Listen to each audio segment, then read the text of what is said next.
François.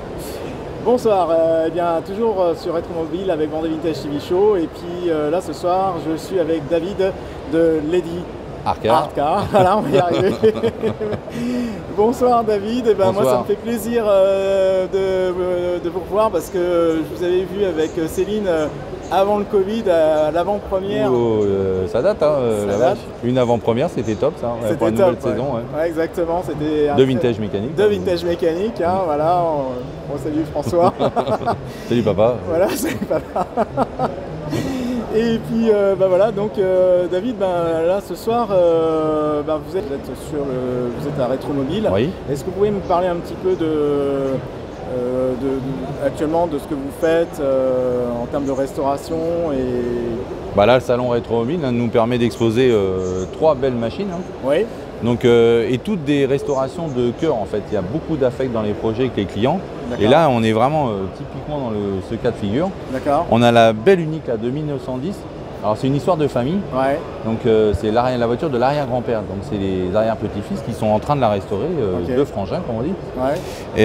Et qui se sont lancés dans une reconstruction totale du véhicule. Donc c'est de toute beauté et ils l'ont découvert sur le stand.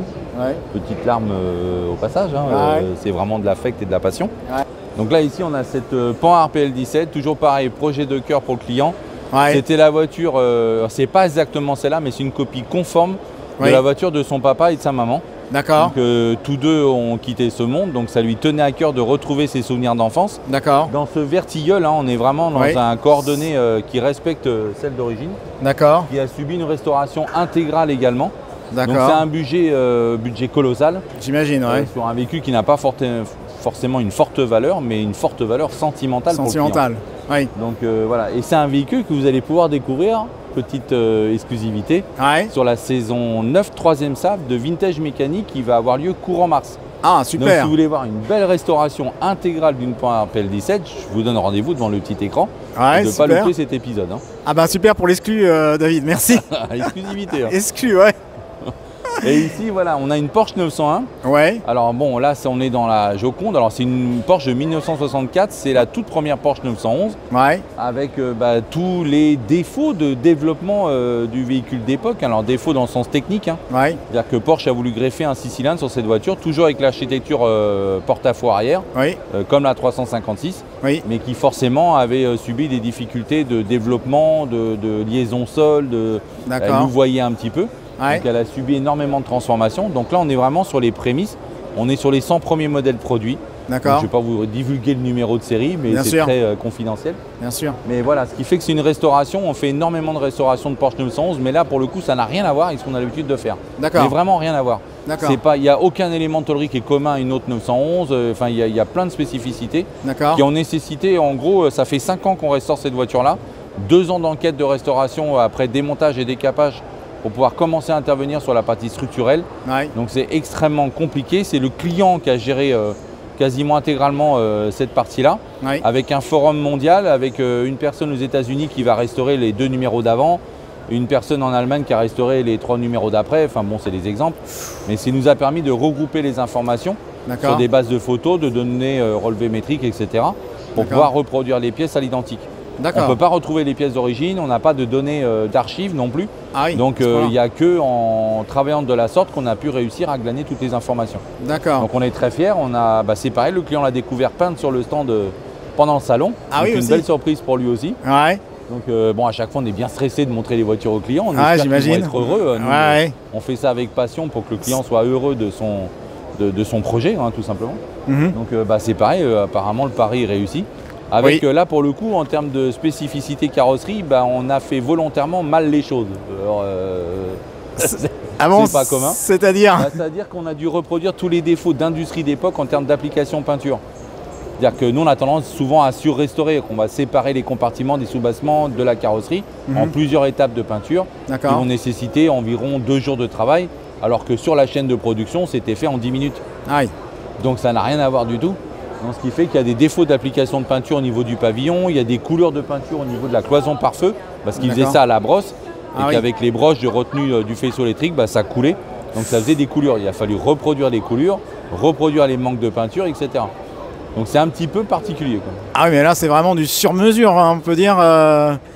C'est incroyable, on peut voir de plus près, là, elle est montée en mode... elle est un peu en mode tournebroche, c'est ce qu'on dit là? Alors là, elle est sur chariot roulant d'atelier. Ouais. On voit ici la photo qui est là. Ouais. Donc là, c'est la photo de la voiture au moment du démontage. Ouais. Donc ça, c'est la cloison pare-feu qui est juste ici. Et vous voyez là les coulures? Ah oui, il y en a un petit peu partout. Et le bleu, il n'est pas très net, il n'est pas très bien couvert. D'accord. Ah ouais, c'est... Donc là, ici, ouais. Je vais vous mettre de la lumière. Ah, c'est mieux. On retrouve. Merci David. J'ai été obligé de reproduire les coulures. Ouais. De la même façon, là, les coulures, elles correspondent. Ici, il y a des petites agrafes comme ça en dessous pour tenir les faisceaux ou les réseaux. Et en fait, quand il passait la brosse, ça devait retenir la peinture et du coup, ça coulait. Alors, la voiture, elle était dans l'autre sens, sur le tournebroche à 45 degrés. Et je suis obligé de reproduire tous ces défauts d'application. Ah oui. Et même là, au niveau du logement de la grille, ici, c'est peint en noir. Vous pouvez voir les défauts, c'est peint au pinceau. Ah oui. Alors que normalement, on fait ça en peinture nickel. Ah oui, c'est ça. Et autre exemple ici, ouais. On a le pavillon là.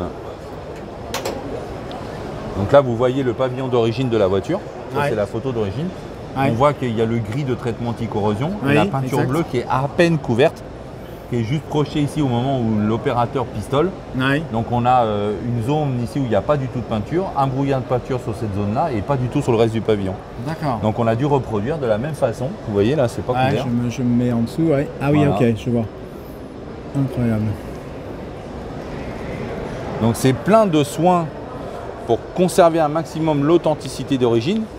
Mais on verra jamais plus rien. Parce que ça sera recouvert par un sel de toit, par une moquette, par de l'habillage, par du mobilier. En fait, on ne le verra plus, tous ces détails-là. Par contre, comme on fait une forte communication digitale, on a aujourd'hui plus de 300 000 abonnés, une vision à plus de 14 millions de vues sur rien que sur Facebook par exemple. On a une grosse communauté sur Facebook. Et en fait, on a un caméraman à plein temps qui va filmer toutes les actions de l'atelier. Et on présente tous les vendredis soirs notre revue de projet, la Week Story. On va faire une revue de projet complète avec toute la fourmilière, toute l'équipe. Et on va expliquer tout ce qu'on a fait sur l'ensemble des véhicules. Donc ce véhicule, en fait, il a, je sais pas, peut-être 3000 ou 4000 rushs vidéo qui va être restitué au client, qui va certifier au niveau restauration que tous ces détails-là ont bien été traités. Ah, et au moins là, on a la preuve par l'image. Double avantage. On a la preuve par l'image au moins. Eh bien, super. David, merci beaucoup de nous avoir reçus sur Vendée Vintage TV Show. Et puis, sache que y a pas mal de fans là-bas, dans l'Ouest et en Vendée. Et puis, j'espère à bientôt en tout cas. On est dans le partage de la passion. Donc, exactement, tout à fait. On en profite tous. Voilà. Et puis, je salue Céline au passage. Bon, voilà. Affaire à suivre. Merci, affaire à suivre. Bye bye.